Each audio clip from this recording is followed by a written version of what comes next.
Hey, everybody. Welcome to the first episode for a very special series for the fall, for October specifically, for Collected Edition Tuesdays here on the Officially Unofficial Geek channel. My name is Carrie. I'm talking, of course, of the first installment of what I'm calling Crowtober. Yeah, I'm calling it Crowtober. Yeah. Anyway, so one of the things that I'm going to talk about a little bit about the crow, and then I'm going to talk about the crow for this week, um, and mostly just kind of talk about what the crow means to me, and get into this version of the crow that I'm talking about this week. But first, I'm just going to like throw it out there and address the fact that I haven't been recording the last, over a month, like probably around a month, with the exception of doing the Daddy Batman Day, bitches reading Batman on Melon and Manga's channel with Sheena. Go check that out if you haven't already. Sheena and I talk about Dark Victory and other stuff surrounding Batman, and just want to make sure. You ever get the feeling like something is on your teeth, and you're like, oh, fuck, what if I'm recording and something's on my teeth? Yeah, I had to go yeah. Yeah, we're good. I've been sick, guys. I'm still a little sick since like in the beginning of September. Like I thought I was getting rid of it, and then it came back, and it came back in kind of a different way. And I've been sick like this before, and it's not COVID. And we tried, after I was sick for like 2 weeks, we tried some antibiotics, and the antibiotics may have helped a little bit. And then I'm done with them. I've been done with them. So right now I'm kind of just waiting for, more money to come my way so that if I'm still sick like this in a few days, I'm going to, visit to get another round of antibiotics. Because when I've been sick like this before, it usually takes a couple rounds of antibiotics to knock it out of my system. Like where the kind of sick that I'm talking about is kind of like a sinusitis, bronchitis kind of situation, um, where it's like, you start out and it's like a cold, like a hardcore, like viral cold, and then you're starting to get better, but then it turns into something else where it turns into a sinus infection, aka sinusitis, and possibly bronchitis. And I've been dealing with that, and I had to deal with that like straight through my birthday. Yeah. So I will tell you that um go check out. It's not like I haven't been not present. I think I did do a video while I was sick for bodies a few weeks ago. Not really that great to me. Like, but then I did bitches reading Batman, where Sheena and I on her channel, Melanin and Manga. Go check it out, especially if you like manga, especially if you like cool women, cool people. Go check that out. Um, where we talk about Dark Victory and basically whatever Batman. Because it released on Batman Day, which is like what, the 20th of September. So 20th or 21st of September, something like that, something like that. Okay. And you can definitely hear like me coughing in that, unfortunately. But Sheena's really cool. Sheena's a good pal, a good friend, and has kept yours truly from crashing out completely, at least a couple times. And so go check out her ninja on Melanin Manga, and hopefully we'll be doing more with them. Sheena, maybe even, if we can convince Inja to jump on screen with us, that would be awesome too. Um, see, there's coughing. Um, but regardless, go check them out. They just did like a live the other day too, where they're just like hanging out and like talking about stuff. It was like last Friday. Last Friday they did a live. So anyway, um, I've been sick. I've been better. Um, I've been sick again, and yeah. So, but I didn't want to let you guys down because I did the whole video, and I did like social media posts and stuff about doing like the crow like all month. So I wasn't about to let you guys down with that. So anyway, um, that's all out of the way. The crow is really one of those things that um, when I okay, so I just recently had a birthday and I turned 44 years old. And when I was I think I was probably in no golly, I was probably somewhere in the realms of like upper middle school, junior high when The Crow came out. And I'm talking about not the book. My first experience with The Crow was the Brandon Lee movie. Yes. The very tragic movie starring Brandon Lee. And I remember that my brother and his friends and my sister, all older than me, um, got really excited about The Crow coming out. And like you'll hear me like when people talk about like what were your first experiences involving the comic book medium, and I'm going to mention three things typically, either all or like one of these things. One, the original X-Men cartoon. Two, Batman the animated series. Three, The Crow. So my initial um initiation, I will mention like one of those three things or all of them. Um, because they got really excited. They were really into comic books. Um, and especially my brother. Like my sister seemed to have kind of like a yeah, a little bit of a flirtation with the comic book medium, not like my brother and his friends, where they were regular purchasers of comic books every week. Yeah, they used to go to, and I'm pretty sure it still exists. It's in Peoria, Illinois. Acme Comics. Um, yeah, I think that's the name of it. That was their store, and I think it's my brother's store still. Because my brother does read comics, even even now. It's not just a phase, Ma. Um, it's definitely not just a phase.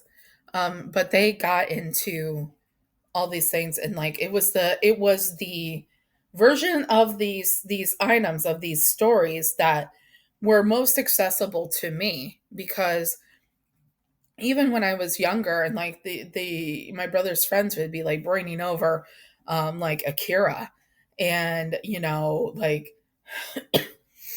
all those things. So like that's how I like found out about like anime, was like the first anime I think I ever saw was probably Akira when I was a kid.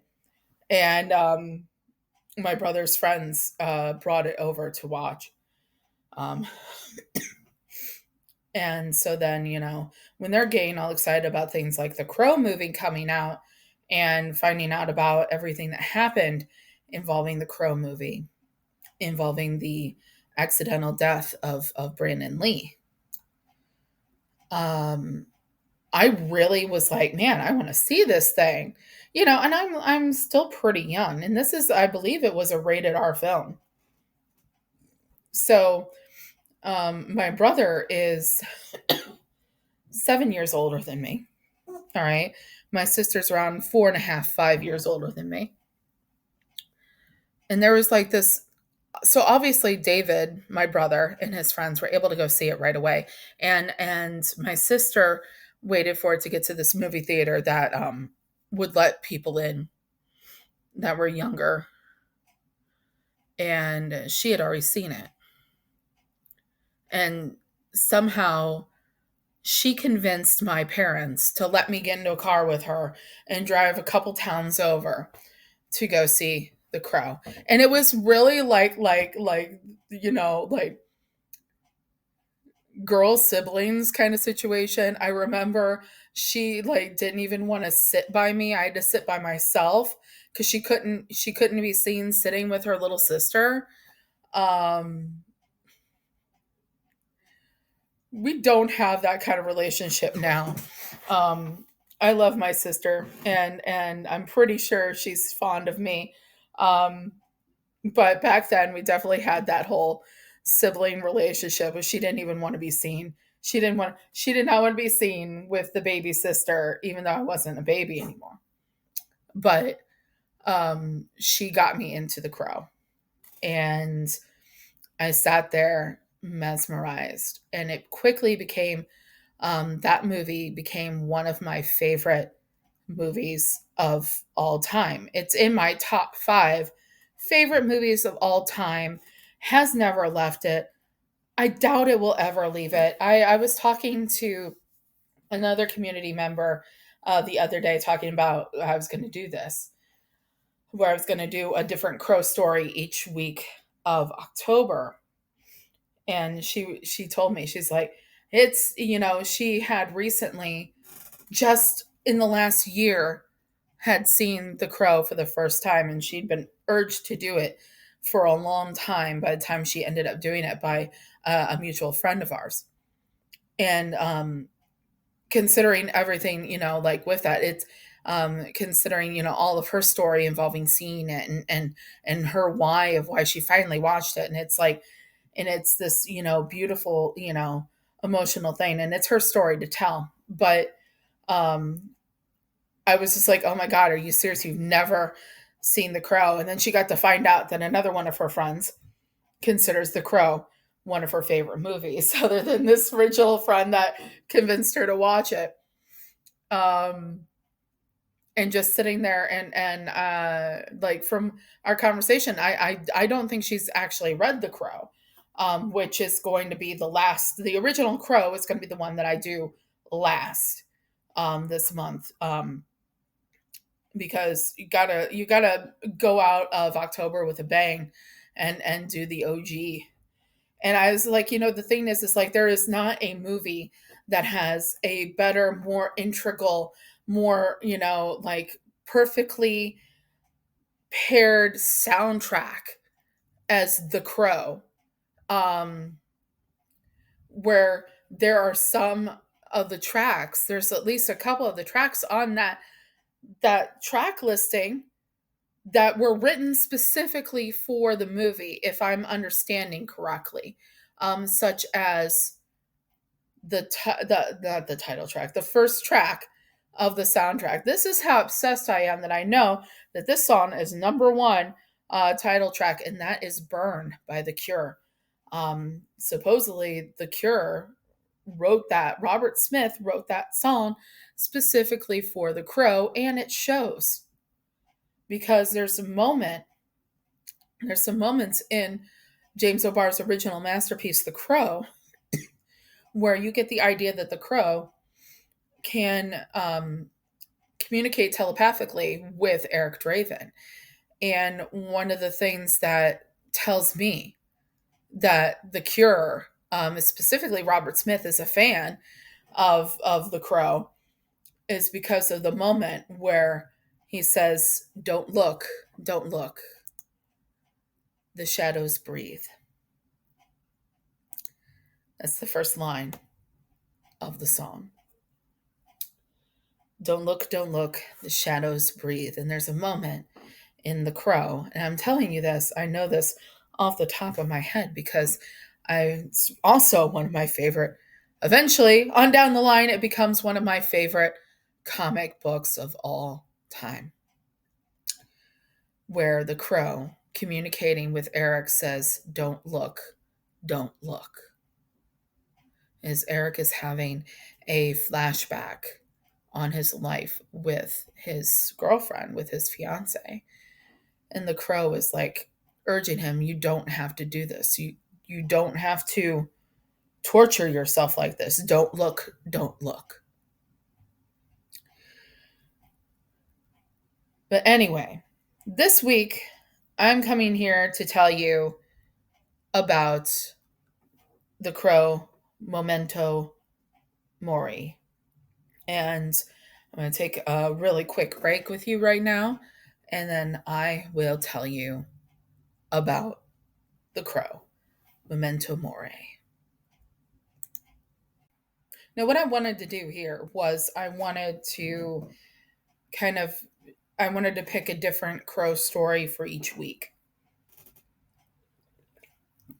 Now, looking at like the Crow Wiki site earlier today, I was unaware there are so many that I'm not even aware of stories that fall under the category of the crow.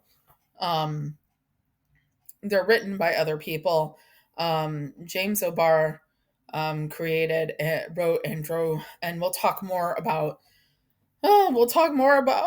James O'Barr's The Crow when we get to it, because I don't want to take too much time here talking about the beautiful tragedy and romance and tragedy and ultra violence of James O'Barr's The Crow, because there's so much to it, and it's so much more than just saying it is what it is. But I picked a different crow for each week. And what I'm basically doing here is I'm going from the most recent new release, back. So I have four different ones. I have Memento Mori this week. And so let's go ahead and talk about Memento Mori, released. I believe this is an original print here, released by IDW. And if what I can tell is true, it was released in 2018. So it's the most recent original release. Copyright October 2018. First printing. First printing. Nice. Found this on a whim. Okay, so I'm at a Half Price Books, which is a used bookstore for those of you that don't have Half Price Books near you. I'm in the comic book section, and I find this and next week's book, both sitting there next to each other. And I had heard of this one, but I had definitely heard of the other one for next week. It's The Crow Flesh and Blood. But I would look, on my own, just looking online, that kind of thing, who's selling it, whatever. And I could never find a copy that I could afford of a one like small, limited, release storyline, right? So then one day the planets align, and this is sitting right next to Flesh and Blood. So I grab Flesh and Blood, and then I see this one, and I'm like, well, it was like, they're both like around $8 a piece. So I was like, now that is a price that I can afford. So I grabbed them, I snagged them, and you know what? I cannot stress enough, when you can buy gently used, because we can go on hours and hours about why that's important someday, maybe. But for today, we won't get into it. Okay? If you can buy used, buy used. The Crow, Memento Mori, written by a story by Roberto Riccioni. I'm gonna say that's probably incorrect pronunciation. Um, but hey, here we are. With art by Werther del Atero. Um, I'm also gonna say that is probably the wrong pronunciation. And it also includes some like short stories in the end. We'll talk about the short stories too, as well, if we have enough time. Um, but they've got short stories by Matteo Scalera, David Fourneau, Daniel De Filippis, Emmanuel Ercolone, Nicole Beltramini, and Danielle Sarah. Again, I apologize if I mispronounced any of those names. I'm pretty solid on Matteo Scalera, but the rest of them, I may have just embarrassed myself. Fun stuff. Anyway, so basically, we have this story. It's set in Rome. And let me just read to you the back to give you an idea to kind of set the mood. Murderers may escape the law, but they're not safe from the vengeance of the crow. Follow David, the new crow, through the streets of Rome as he deals with the memories and emotional pain of his loss and seeks holy vengeance against the terrorists that murdered him and his girlfriend. This new story continues the major themes of the original indie comics cult classic that spawned a goth franchise. Yes, it did. Um, and I'll talk about this more. Like, I can't tell you how many times when I was a kid, especially in high school and even in college too, that it was my go-to Halloween costume was Eric Draven. But this is the story of David. David is an interesting fellow. He is kind of like an altar boy in Rome, and he's killed.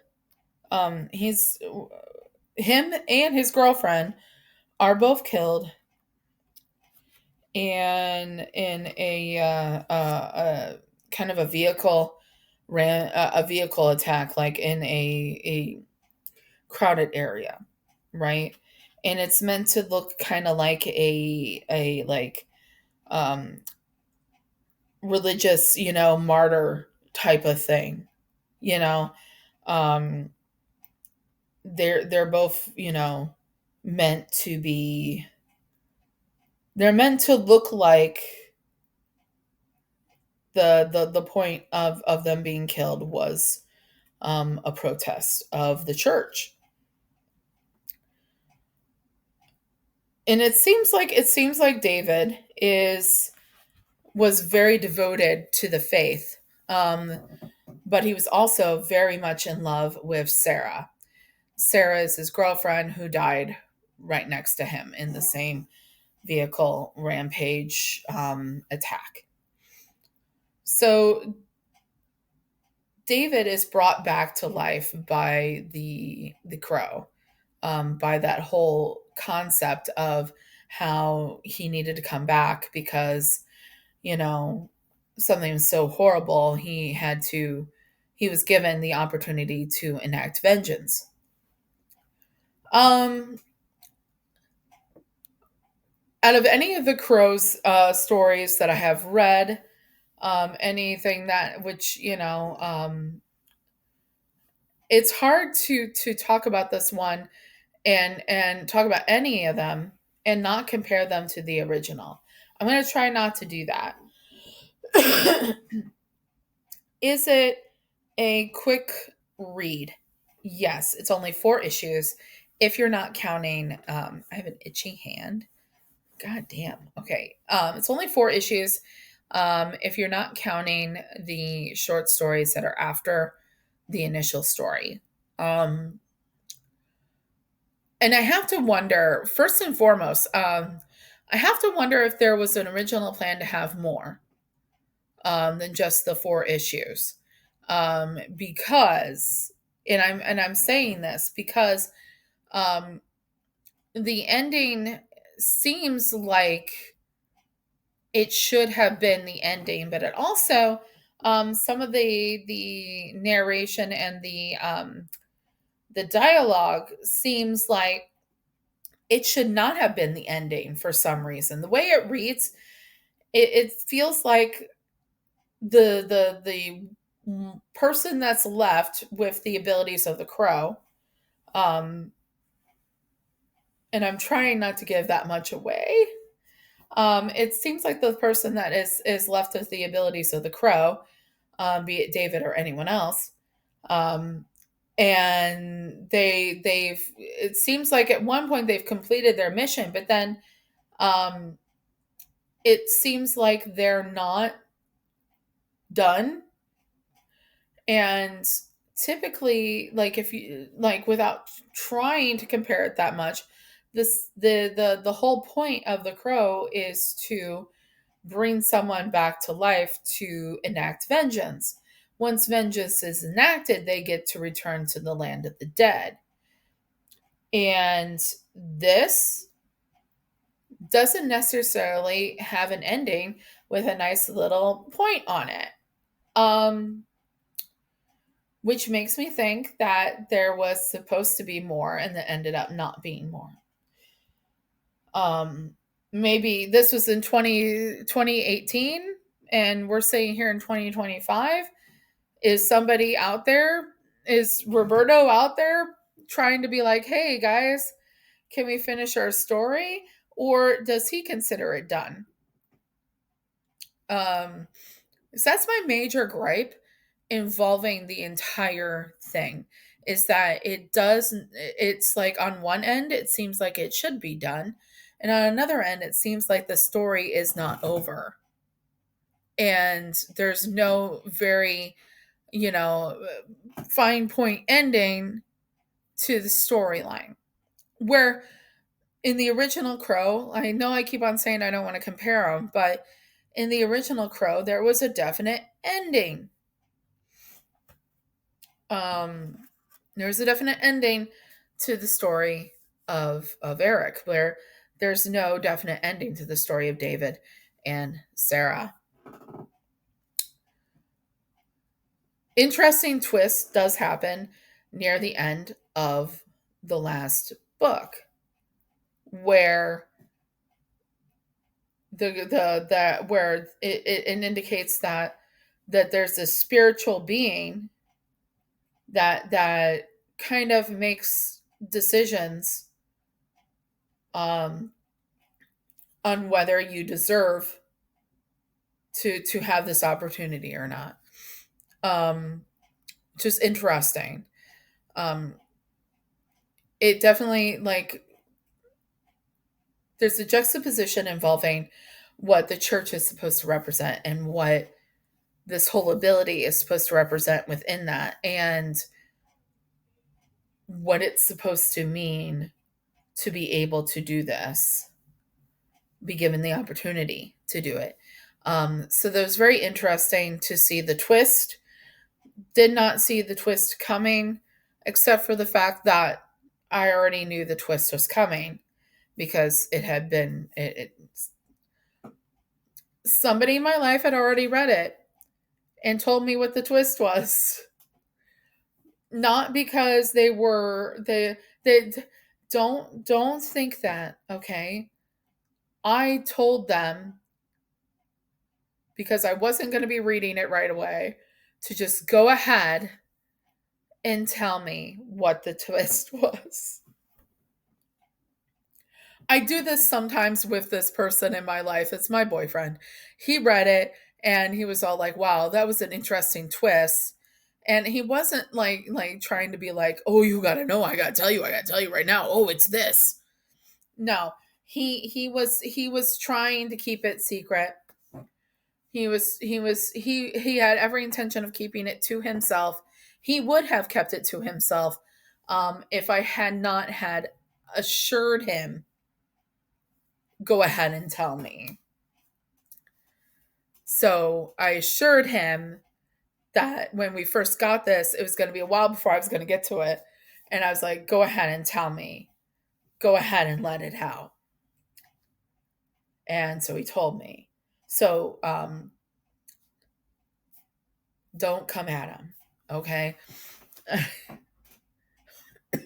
He did not give anything away to Flesh and Blood, though. So yeah, he wouldn't give anything away to that one. Refused. Won't give anything away to Dead Time. Refused. Um, and I've already read the Crow. So I mean can't spoil that one. Um, Something that at first was kind of interesting to me, but then um became kind of a little bit what is the phrase I want to use?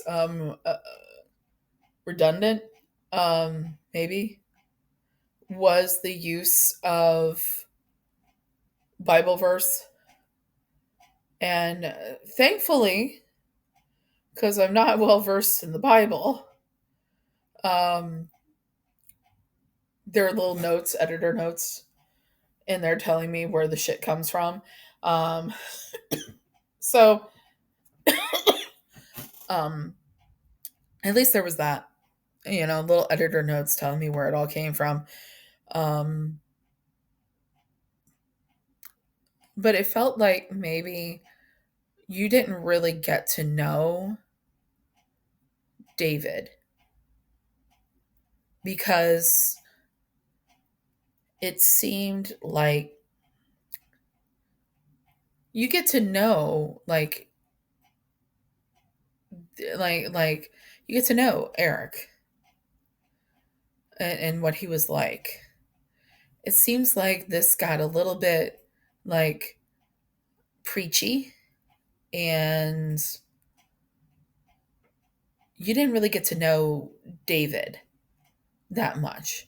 And you didn't really get to know Sarah either. Um, I would have liked there to have been like less hitting us over the head with the Christian Catholicism symbolism and giving us an opportunity to actually get to know who David is and why is it and why is he important to come back and get this power to do what he has to do. Why? um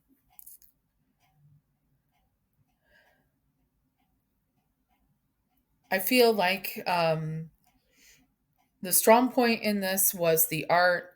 I feel like I didn't get enough of who David was, but the art, on the other hand, there's some beautiful moments here. Um, like this page in particular, that's absolutely gorgeous, and that's actually in the back cover.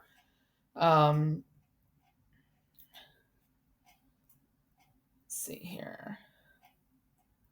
Very, like a very monochromatic kind of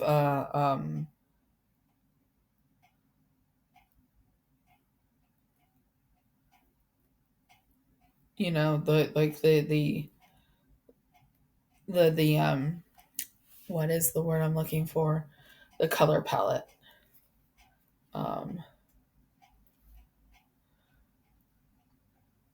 some really like gorgeous artwork. I'm looking for more.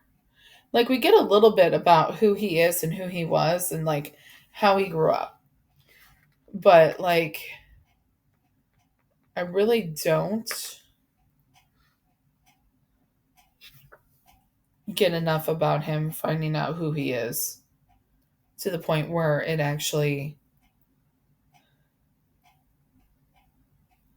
makes me care.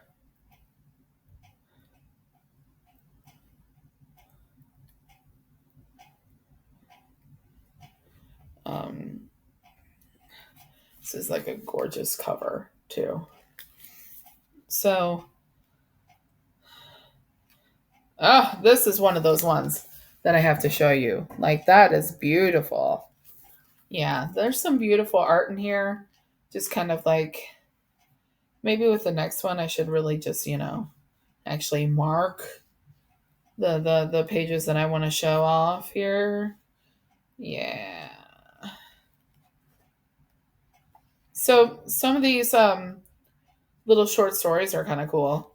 At the end, one of them let's see here. Story art and colors by David Fournel, where kind of like takes the whole idea of the crow, kind of like intermingles it with the idea of Edgar Allan Poe's The Raven. Um, I very much liked that. That was really cool. Big Edgar Allan Poe fan. For those of you that did not know that about me, now you know. I'm a huge Edgar Allan Poe fan. I love this one story that's the end, um, where it's showing how a woman, like in the, I think it said like the 40s, um, uh, allowed herself to die not because of vengeance, but because of she wasn't going to be able to live her life in the way she wanted to because she was in love with another woman. That was an interesting twist with that story. But overall, somebody wants to ask me what I think of Memento Mori. I mean, I would have to say is all right. It was all right. Some of the choices involving the writing, the way it's presented, makes me wonder. Like I said, was there meant to be more to the story? One and two. I would have liked to have gotten to know David a little bit more rather than just a couple flashbacks. Um, because you really do get to get that you get the idea that there's a reason um why he's there, but I don't know. I feel like we could have swapped out some of the Bible verses and given us a little bit more context. Just a thought. Just a thought, because even so, like the whole motive of the perpetrator that made David become a martyr, David and Sarah become a martyr, it's pretty just kind of like, let's shove it in there and see if it works. Okay, it's believable in the fact that it makes sense, but it's also kind of just, not developed enough. I would have liked to have seen a really good idea like it was and develop it. Maybe, increase this, storyline by an issue or two and get a little bit more grit to it. Give it a little something more. And like I said, I wonder if there's the possibility that it was meant to go on, but it only ended up getting 4 issues because of the way it ends. But, oh well, what have you. It's here. I read it. It's not bad. It's not great, but it is The Crow.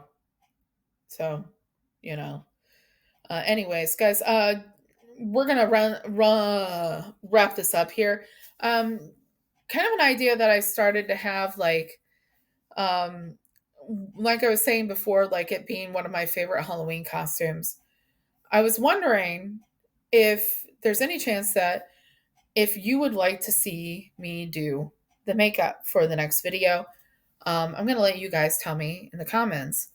Do you want me to do the makeup for the next crow for the next video? Let me know. And until next time, next week is going to be The Crow, Flesh and Blood. I've been wanting to read this for a while, so I'm pretty excited to read it.